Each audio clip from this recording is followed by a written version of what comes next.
Kiki, Kiki बेटे, कहाँ चले गए तुम? रोते हुए और घबराए हुए बबली कबूतरी बाकी पक्षियों के पास आती है। अरे क्या हुआ बबली बहन, तुम इतनी परेशान क्यों दिख रही हो? तोते भैया, पता नहीं मेरा किकी कहाँ चला गया। रात तो वो मेरे साथ ही सोया था। जब मैं सुबह उठी तो वो घोंसले में नहीं था। अरे डरो नहीं बबली बहन, हम सब मिलकर उसे ढूंढ लेंगे। फिर सभी पक्षी मिलकर कबूतरी के बच्चे को पूरे जंगल में ढूंढने लगते हैं, लेकिन वो उन्हें कहीं भी नहीं मिलता। चलो पक्षियों, हमें लगता है कि अब हमें महारानी चील की मदद ले लेनी चाहिए।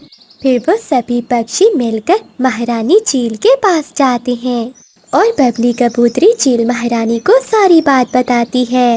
अरे तुम सब पक्षियों ने उसे ढूंढा भी है कि मेरे पास चली आई हो?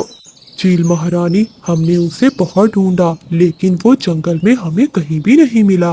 पक्षियों, तुम्हें तो पता है कि मैं उस पत्थर का इस्तेमाल बहुत ज्यादा जरूरत पड़ने पर ही करती हूँ, इसलिए मुझे इस्तेमाल करने से पहले बहुत बार सोचना पड़ता है।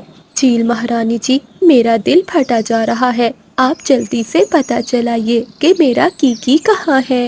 ये कहते हुए चील महारानी अपने पास बैठे हुए उल्लू सिपाही को इशारा करती है।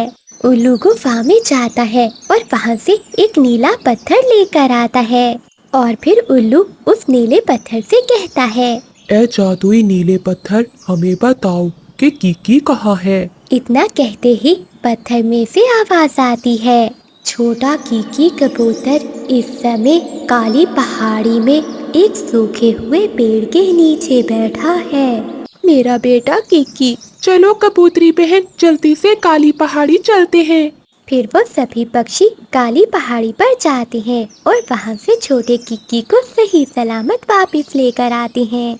चील महारानी, मुझे एक बात समझ में नहीं आई कि आप इस पत्थर को इस्तेमाल करने से मना करती हैं और फिर बाद में इस्तेमाल भी करती हैं। इस बात की समझ हमें नहीं आती। मैं जानती हूँ बबली कबूतर, लेकिन मैं चाहती हूँ कि मेरे जंगल के पक्षी आलसी ना बन जाएं, इसलिए मैं इसे इस्तेमाल करने के लिए हमेशा मना करती हूँ। लेकिन जब मैं अपने जंगल के पक्षियों को परेशान देखती हूँ तो मुझसे रहा नहीं जाता। चील महारानी, आप सच में बहुत अच्छी रानी हैं। तुम पक्षियों को शायद पता नहीं कि कोई है जो इस पत्थर को पाने में लगा हुआ है। बिजली, ये चील महारानी बहुत चालाक है। जो इसके पास नीला पत्थर है वो मुझे किसी भी सूरत में हासिल करना है। उसे ये बात मालूम है, इसीलिए तो उसने अपने जंगल के पक्षियों को समझाया हुआ है कि कितनी भी मुश्किल पड़ने पर वो पक्षी उस नीले पत्थर की बात नहीं करते। लेकिन पति जी, आप उस पत्थर को हासिल तो करना चाहते हैं, लेकिन मैंने आपको कभी कोशिश करते हुए नहीं देखा। तुम चिंता नहीं करो बिजली, इस बार तो मैं उस नीले पत्थर को हासिल करके ही रहूंगा। अगले दिन एक मानो चिड़िया उस महारानी चील के जंगल में आती है। मदद करो, कोई तो मेरी मदद करो। वो ऐसे चिल्लाती हुई पूरे जंगल में उड़ रही थी। अरे ये चिड़िया कौन है जो इस तरह से चिल्ला रही है? तभी मानो चिड़िया नीचे आती है। चिड़िया बहन, कौन हो तुम और क्यों इस तरह से चिल्ला रही हो? कबूतरी बहन, मेरा नाम मानो चिड़िया है और मैं अपने 2 बच्चों को ढूंढ रही हूँ। आज दोपहर वो मेरे साथ भोजन लेने निकले थे, तभी एक काला बाज हम दोनों का पीछा करने लगा। मैं तो काफी तेजी से उड़ रही थी, लेकिन उसने मेरे बच्चों को अपने पंजों में दबोच लिया और वो तेजी से उड़ता हुआ इसी ओर ही आया था। अब मैं अपने बच्चों को लेकर बहुत चिंतित हूँ। अपने बच्चों को ढूंढने के लिए मैं इसी जंगल में आ गई। मुझे पता चला कि वो काला बाज इसी जंगल में रहता है। क्या काला बाज? हाँ, वो तो हमारे जंगल में ही रहता है। चलो चिड़िया बहन, हम वहीं चलते हैं। अगर तुम्हारे बच्चे वहीं हुए तो हम उसे वापस दिलाकर ही रहेंगे। फिर वो सभी पक्षी काले बाज के घोंसले पर जाते हैं। अरे, यहाँ तो काला बाज नहीं है। क्या कबूतरी बहन, अगर वो बाज यहाँ नहीं है तो मेरे बच्चों को ले क्या होगा? ये कहते हुए मानो चिड़िया जोर जोर से रोने लगती है। चिड़िया बहन डरो नहीं, तुम्हारे बच्चे तुम्हें आज ही वापस मिलेंगे। चलो पक्षियों, हम सब चील महारानी के पास चलते हैं। अब सभी पक्षी चील महारानी के पास जाते हैं और उन्हें सारी बात बताते हैं। चील महारानी, इस काले बाज को तो हमें कड़ी सजा देनी चाहिए। आप अभी उस नीले पत्थर। तोते खामोश। चील महारानी तोते को चुप करवा देती है। क्या हुआ चील महारानी, आप गुस्सा क्यों हो गई? क्या आपको मेरी मदद नहीं करनी? चिड़िया, हम तुम्हारी पूरी मदद करेंगे, तुम चिंता नहीं करो। मैं अपने सिपाहियों को भेजकर तुम्हारे बच्चों को ढूंढती हूँ। बबली कबूतरी, जब तक चिड़िया के बच्चों का पता नहीं चल जाता, ये तुम्हारे घोंसले में ही रहेगी। ये कहते हुए चील महारानी अपनी गुफा के अंदर चली जाती है। पक्षियों, आपकी महारानी को तो जरा भी मुझ पर दया नहीं आई। मुझे तो लगा था जब उसे पता चलेगा कि उसके जंगल के काले बाज ने ये सब कुछ किया है, वो कुछ भी करेगी मेरे बच्चों को ढूंढने के लिए। लेकिन शायद मुझे अब मेरे बच्चे कभी नहीं मिलेंगे। लगता है पक्षियों, हमें ही अब कुछ करना होगा। उल्लू सिपाही वहीं खड़ा हुआ था। उल्लू यार, महारानी चील तो बच्चों को लेकर जरा भी चिंतित नहीं है। अब तुम्हें ही कुछ करना होगा। भला मैं क्या कर सकता हूँ? अरे, इस बेचारी चिड़िया की तरफ ही देखो, बेचारी की आंखों से आंसू नहीं रुक रहे। हमें इसकी मदद अभी करनी होगी। तुम जाओ और चुपचाप उस नीले पत्थर को लेकर बागीचे में आ जाना। क्या हम महारानी चील को धोखा देंगे? हाँ उल्लू यार, हम धोखा दे रहे हैं, लेकिन क्या करें, इस समय इस चिड़िया का अपने बच्चों से मिलना बहुत जरूरी है।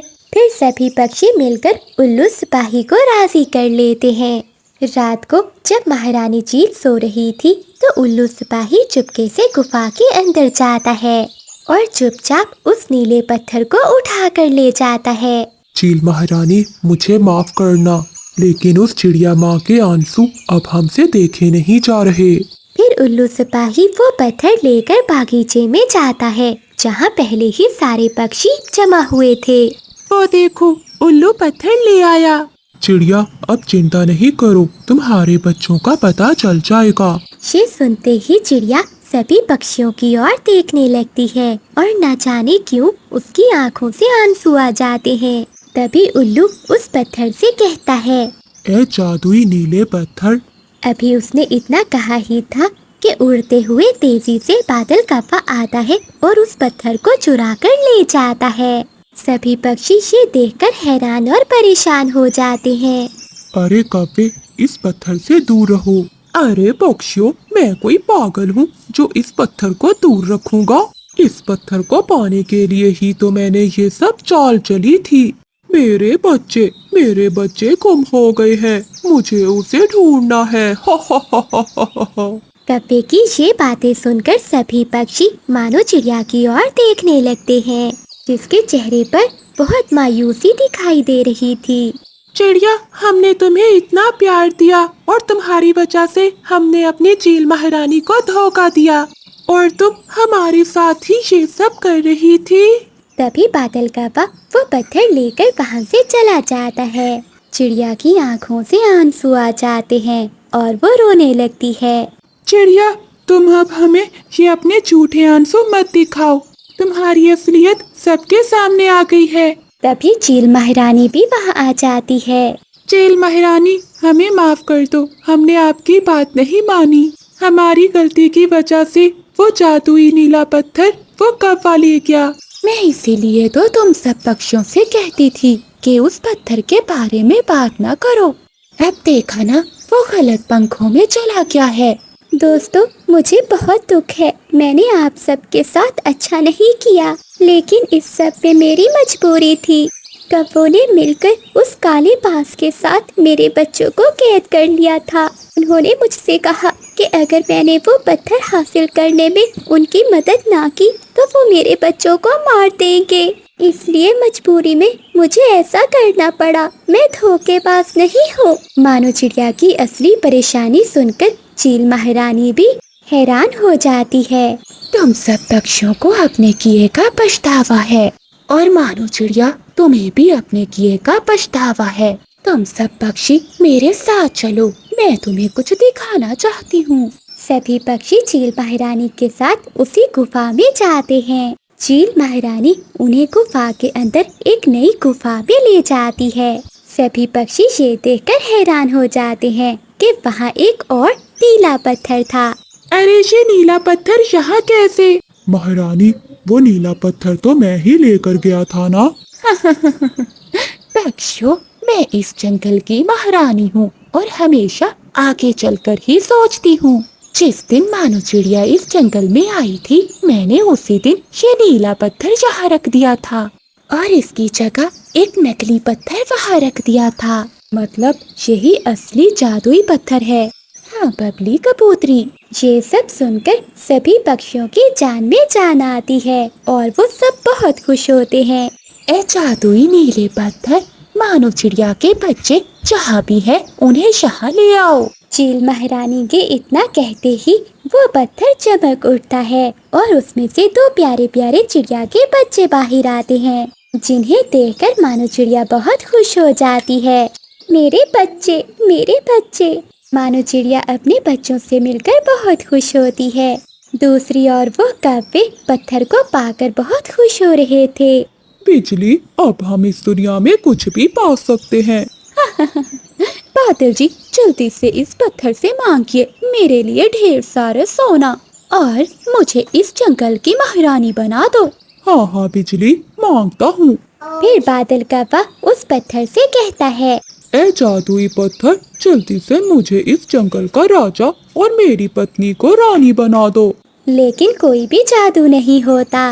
बादल कौवे के बार बार कहने पर भी कोई जादू नहीं होता। लगता है बादल जी, उन पक्षियों ने हमें उल्लू बनाया है। क्या बिजली, हम उल्लू बन गए? मगर ऐसे कैसे हो सकता है?